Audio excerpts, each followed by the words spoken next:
El apóstol Pablo, a través de esta carta, Dios quiere administrarnos y hablarnos a nosotros de lo que implica ser libres en Cristo.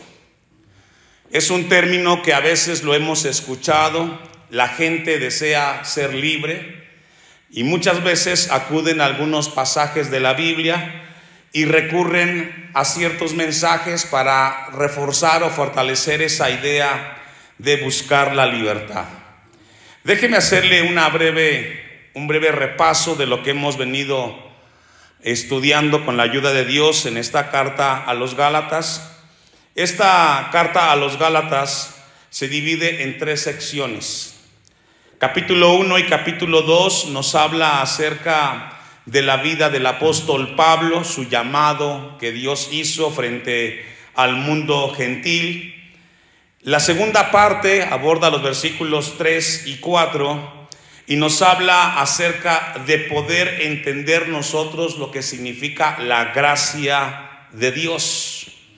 Y por último, la tercera y última parte de esta carta a los Gálatas la encontramos en el capítulo 5 y capítulo 6, donde nos habla acerca de la aplicación del conocimiento de Dios en nuestra vida diaria, es decir, una teología práctica. Nuestras vidas se ven reflejadas en esos 2 últimos versículos.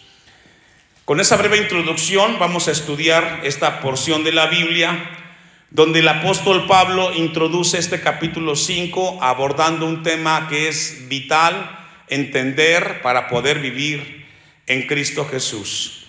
Estad pues firmes en la libertad con que Cristo nos hizo libres. El apóstol Pablo habla a los hermanos en Galacia y les habla de que no se muevan de la posición segura que tienen frente a Dios. El beneficio de vivir libre de las obras y vivir en la gracia es una posición que no podemos ni debemos nosotros los cristianos ceder en ningún momento. Repito, la posición que tenemos, que hemos recibido a través del sacrificio de Cristo en la cruz del Calvario, no podemos nosotros empeñarla, ya que Cristo murió por nosotros y Él nos hizo libres. Esta misma pregunta le hicieron a Jesús y Él la contestó puntualmente acerca de qué significa o qué entendemos cuando la Biblia dice que somos libres. La pregunta que surge es: ¿libres de qué? Vamos a ir a Juan, Evangelio de Juan, capítulo 8, versículos 32 y 36, y vamos a ver cómo a Jesús le formularon esta pregunta y cómo Él, siendo Dios, dio una respuesta que hoy quiere el Señor que entendamos cuando la Biblia nos habla de valorar y entender la libertad que hemos recibido en Cristo Jesús. Dice Juan 8:32: y conoceréis la verdad, y la verdad os hará ¿qué? Libres. Le respondieron, aquí entran los fariseos: linaje de Abraham somos y jamás hemos sido esclavos de nadie. ¿Cómo dices tú, seréis libres? Jesús le respondió: de cierto os digo, que todo aquel que hace pecado, esclavo es del pecado. Y el esclavo no queda en la casa para siempre, el Hijo sí queda para siempre. Así que si el Hijo os libertare, ¿me ayuda a leer? Jesús aquí responde la misma pregunta que Pablo alude en Gálatas al mensaje de los hermanos en Galacia. ¿Libre de qué? Jesús nos hizo libres y nos libertó de la opresión del pecado y que el pecado conlleva la muerte, y que ahora nuestra vida ha sido libre para que ya no exista condenación en nosotros. A eso se refiere esta porción de la Biblia, que nosotros ya no somos esclavos del pecado, por decirlo así. Ahora somos nosotros libres y ya no tenemos ninguna condenación, porque Cristo nos ha libertado. Vamos a entenderlo con la ayuda de Dios un poco más y vamos a ir a la primera carta a los Corintios, capítulo 15. Primera a los Corintios, capítulo 15. ¿Ya lo tenemos? Versículo 51. El mensaje es la resurrección de Jesús. Dice Pablo: he aquí os digo un misterio, no todos dormiremos. Aquí la palabra dormir alude a morir. He aquí os digo un misterio, no todos vamos a morir, pero todos seremos transformados. Esto hablando de la segunda venida de Cristo. Algunos estarán vivos cuando Cristo venga por segunda vez. Algunos ya partiremos con el Señor. Pero lo que sí encierra ese momento es de que todos vamos a ser transformados. Nuestros cuerpos van a ser glorificados como el de Cristo. Ya no sufriremos la muerte. El pecado ya no gobernará en nosotros.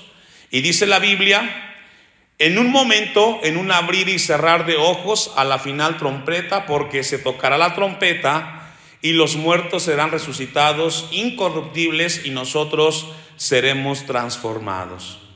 Porque es necesario que esto corruptible se vista de incorrupción y esto mortal se vista de inmortalidad. Es decir, es necesario morir a este cuerpo, no solamente en el momento que le entregamos nuestra vida a Cristo, sino que también es necesario pasar por el proceso de partir de este mundo, para que entonces nuestro cuerpo sea glorificado y gracias a la resurrección de Jesucristo.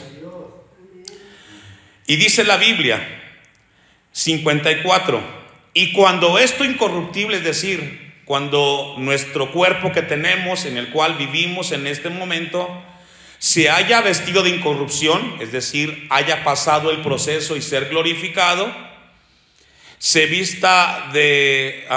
y esto mortal se haya vestido de inmortalidad, entonces se cumplirá esta promesa. La palabra que está escrita: sorbida es la muerte. ¿En qué, hermanos? Es decir, la muerte ya no tendrá el poder de destruirnos aquellos que le hemos entregado nuestra vida a Cristo. Por eso Pablo dice: si ustedes han sido hechos libres, tienen que estar firmes en ese mensaje de esperanza, porque el pecado ya no los va a gobernar después de que este cuerpo haya sido transformado. El ser humano busca ser libre de muchas cosas. Ahorita en cuestiones políticas escuchamos propaganda, propuestas de gente que demanda libertad para andar sin peligro en la calle. El hombre busca ser libre de que nadie le diga lo que tenga que hacer. Pero los cristianos entendemos que la libertad en Cristo significa de que el pecado ya no nos gobierna, hermanos. Ahora usted y yo tenemos el poder de sujetar nuestra carne y decirle a nuestra carne el buscar a Cristo, porque es el mejor lugar para nosotros. Versículo 56 nos sigue describiendo el mensaje de que el pecado ya no nos gobierna, ya que el aguijón de la muerte, es decir, el dolor que produce morir, y hemos estado ahí en muchos momentos donde la gente ha perdido un ser querido, y cómo a pesar de que conocen de Dios, siempre existe el sufrimiento y el dolor que embarga la pérdida de un ser querido. Eso es lo que produce el aguijón de la muerte: dolor, el saber que ya no verás a tu amigo, a tu familiar, a tu vecino, etc. Dice la Biblia entonces: y ya que el aguijón de la muerte es el pecado. ¿Por qué la gente tiene que morir? Porque la paga del pecado es muerte. El pecado produce muerte. Pero cuando nosotros venimos a Cristo, hermanos, Él nos hizo libres y el pecado ya no nos gobernará. Repito, esto es muy importante entenderlo. No lo ganamos, no lo buscamos, todo lo hizo Cristo y todo el mérito es del Señor Jesucristo.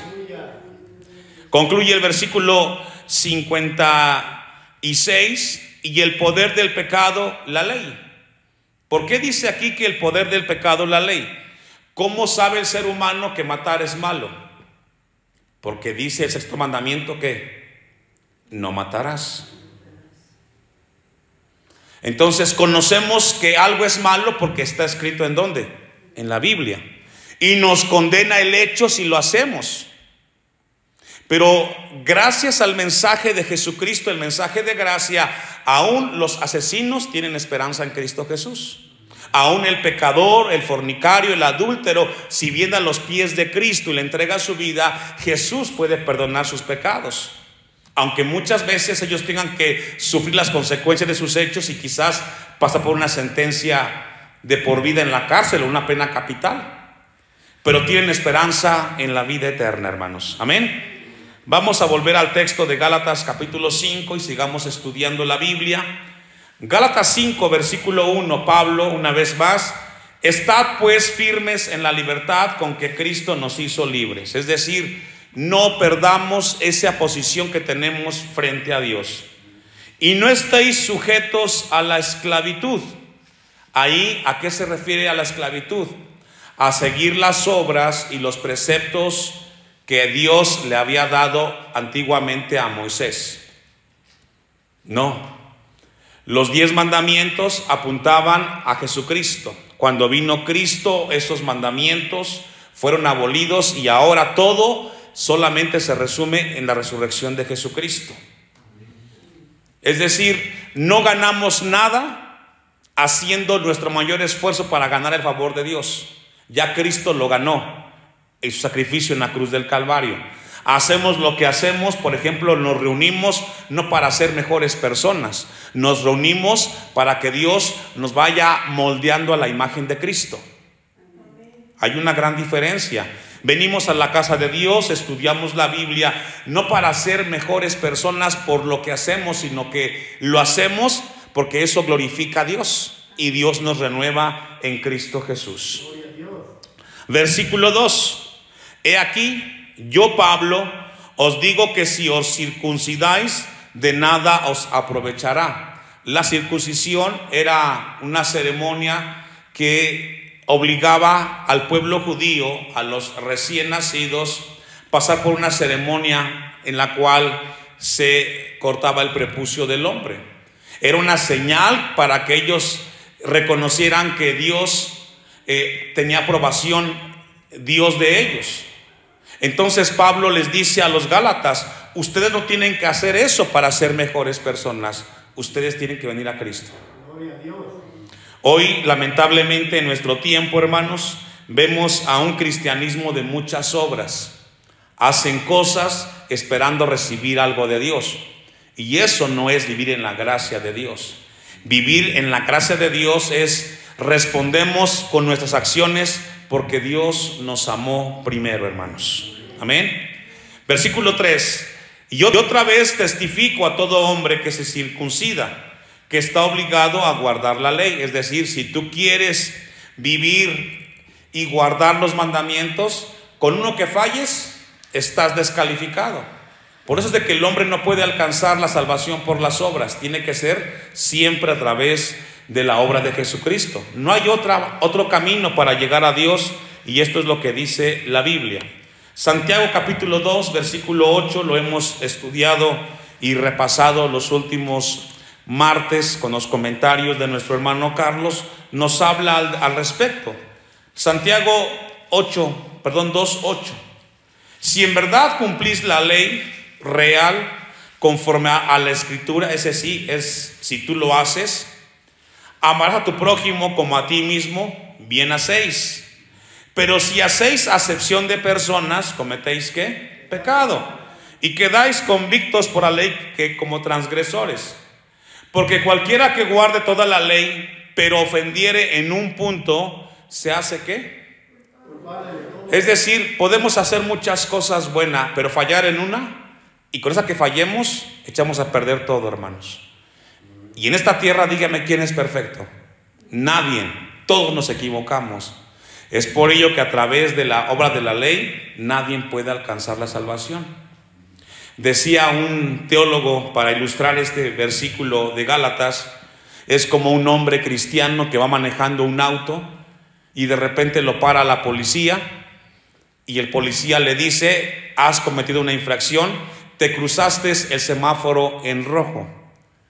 El hombre cristiano contesta: pero yo doy ofrendas, voy a la iglesia, respeto a mi esposa, amo a Dios, y comienza a decirle al policía todo lo que hace para el Señor.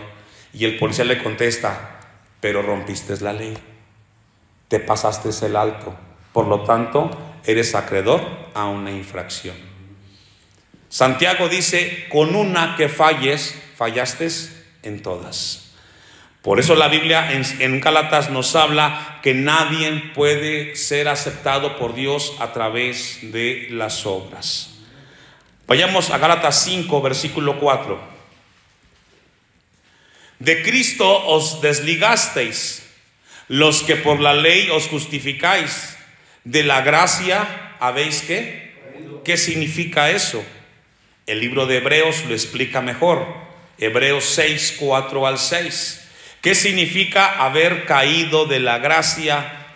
¿Qué significa haber abandonado el favor inmerecido de Dios? Lo que Pablo insiste en este mensaje es que la ley no se puede mezclar con la gracia. Son dos cosas muy distintas. La ley requiere perfección y el hombre no es perfecto. La gracia, cuando el hombre falla, siempre hay un mensaje de perdón para ese pecador. Dice Hebreos 6, ¿ya lo tiene? 4. Porque es imposible que los que una vez fueron iluminados y gustaron del don celestial y fueron hechos partícipes del Espíritu Santo, y asimismo gustaron de la buena palabra de Dios y los poderes del siglo venidero, y recayeron, sean otra vez renovados para arrepentimiento, crucificando de nuevo para sí mismo al Hijo de Dios y exponiéndolo a vituperio. ¿Qué significa? Dice el versículo 4, es imposible, es decir, no existe la mayor posibilidad que si una vez tú recibiste el mensaje de Cristo y luego te fuiste al mundo, pecaste, y luego vienes a regresar a la iglesia y pedirle perdón a Dios, es como que tú pisotearas la sangre de Cristo. Entonces, pastor, ¿qué pasa con la gente que se va al mundo? Lo más probable es que nunca fueron cristianos. Por eso se fueron. Porque el Hijo de Dios, que ha nacido de Dios, que ha gustado del mensaje de Dios, jamás se aparta del Señor. Si cae de la gracia, el Señor redarguye con su espíritu, viene, se arrepiente, le pide perdón a Dios y sigue caminando con su Señor. Eso es lo que hace un cristiano. ¿Cuántas veces hemos presenciado testimonios de gente que caminó con Dios y de repente ya no está? Y usted lo ve muy contento en el mundo y muy feliz en el mundo. Es muy probable que esa persona nunca fue cristiana. Porque el Hijo de Dios nunca es feliz en el mundo, hermano. El Hijo de Dios no está feliz allá. Él sufre en ese lugar, porque su lugar es con el Señor. Amén. Eso es lo que dice el escritor de Hebreos. Vamos a Romanos 8:29. ¿Por qué decimos eso de que un hijo de Dios no llega a esos extremos? Porque es lo que dice Romanos 8:29 al 39, donde Pablo nos habla de que una persona que ha nacido de Dios y cae de la gracia, el Señor lo redarguye y viene en arrepentimiento a su Dios. Porque a los que antes conoció, dice Romanos 8:29, es decir, nos habla de la eternidad pasada. Recordemos que Dios no tiene principio ni fin, siempre Dios ha sido Dios, y para Él no existe los tiempos pasados, presentes y futuros. Dios siempre ha existido. Porque a los que antes conoció también los predestinó. Es decir, Dios sabía que usted y yo en este siglo íbamos a vivir. Y Dios sabe que seríamos parte de esta iglesia y que estaríamos en este lugar estudiando su palabra. Eso significa lo que la Biblia dice, que Él nos predestinó. Él nos vio en su eternidad. Y dice, para que fuésemos hechos conforme a la imagen de Cristo. Es decir, cuando Dios salva a alguien, Dios sabe que esa persona, hombre o mujer, tiene que ser conforme a la imagen de Cristo. Hay gente que dice es que Dios me ama como soy. Dios me ama como soy. Bueno, el amor de Dios es tan grande que no te va a dejar como estás. porque tienes que ser hecho a la imagen de Cristo. Hay mucha gente que dice: es que Dios me ama y Dios me ama como soy. Bueno, el amor de Dios es tan grande que no te va a dejar como estás, porque si te deja como tú estás, vas condenado al infierno. Dios tiene que cambiarnos para que Cristo sea glorificado en nosotros, es lo que dice el texto. Versículo 30: y a los que predestinó, a estos también los llamó. Y a los que llamó, a estos también justificó. Y a los que justificó, a estos también glorificó. ¿Qué pues diremos a esto? Si Dios es por nosotros, ¿quién contra nosotros? El que no escatimó ni a su propio Hijo, sino que lo entregó por todos nosotros, ¿cómo no nos dará también con Él todas las cosas? ¿Quién nos acusará a los escogidos de Dios? Dios es el que justifica. ¿Quién es el que condenará? Cristo es el que murió, más aún el que también resucitó, el que además está a la diestra de Dios, el que también intercede por nosotros. Y luego viene la afirmación de que un hijo de Dios jamás abandona a su Señor. ¿Quién nos separará del amor de Cristo? Pregunta aquí el apóstol Pablo. ¿Algún problema en la tierra? ¿El que nos quedemos sin trabajo? ¿El que nos quedemos sin salud? ¿El que nos quedemos solos y todos nos abandonen? No, nadie nos puede separar del amor de Cristo. Tan es así, hermano, que han pasado los años, hemos visto la iglesia con sus altos y bajos, y aquí estamos caminando en el Señor. Ni las sillas vacías han llegado a desanimarnos, ni las pruebas que hemos visto aquí, ni la inconstancia de la gente nos ha llegado a desanimar. Por eso es que estamos aquí, porque el amor de Dios es más grande que todos los problemas del mundo, hermanos. Sí, podemos flaquear, podemos sentirnos tristes en algún momento, pero aquí estamos firmes en el Señor. O persecución, o hambre, o desnudez, o peligro, espada, como está escrito: por causa de ti somos muertos todo el tiempo, somos contados como ovejas de matadero. ¿Qué significa eso? La gente nos puede criticar que venir el martes al templo es algo absurdo, pero usted y yo venimos como ovejas que requieren escuchar la voz de su pastor. Por eso estamos aquí. Por lo cual, dice Pablo, estoy seguro de que ni la muerte, ni la vida, ni ángeles, ni principados, ni potestades, ni lo presente, ni lo porvenir, ni lo alto, ni lo profundo, ni ninguna otra cosa creada, ¿qué, hermanos? Nada. Los hijos de Dios podemos ser afligidos y podemos casi estar en el piso, pero nunca renunciamos a caminar con el Señor. Es por ello, hermanos, que esta palabra sirva para afirmarnos en el Señor. Podemos ver gente que se va, pero muy seguramente no le entregó su vida a Cristo, porque si fueran del Señor, aquí hubieran permanecido, porque Dios nos ha marcado para siempre en Cristo Jesús.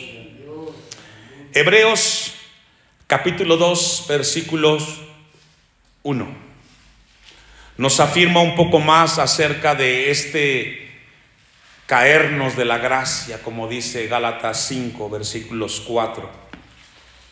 ¿Qué significa caer de la gracia? Fallamos, pero nos levantamos en el nombre de Jesús y seguimos firmes.